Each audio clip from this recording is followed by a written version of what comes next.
this person says common law trusts. No, we do not touch common law trusts. Anybody out there trying to evade taxes or set up structures to evade taxes, don't recommend that. There's lots of ways to compliantly not pay taxes. And I want the IRS to go away just like everybody else does. Okay.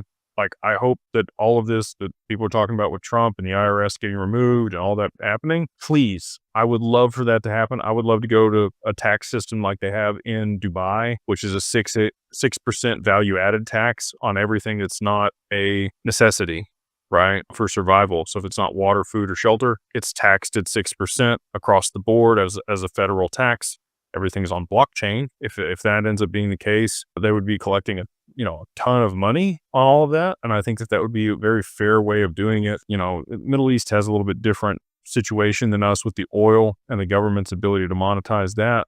And they're able to actually pay people a stipend that are citizens there. So a little bit different setup. I get that. But, now that we have the tariffs in place, you can think whatever you want about that. I'm not here to get political. But in the past, when we have used tariffs, it actually worked pretty good. We didn't have income tax here in the U.S. They got rid of the tariffs and implemented the income tax. And taxation is theft, in my opinion.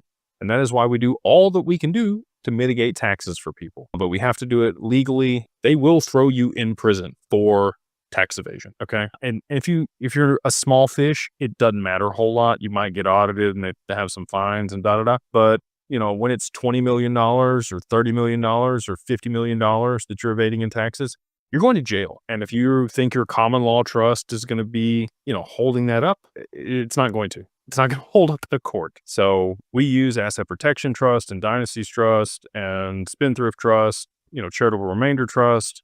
There's like 88 different types of trusts out there. And we have access to all those tools because that's what they are. They're tools. But we do not use common law trusts. And I would encourage you to look at whoever is trying to coerce you into that. If there's somebody that says you can defer taxes in perpetuity or, evade or remove taxes by using this type of trust, I would suggest not working with them. There's, again, plenty of ways to legally mitigate taxes.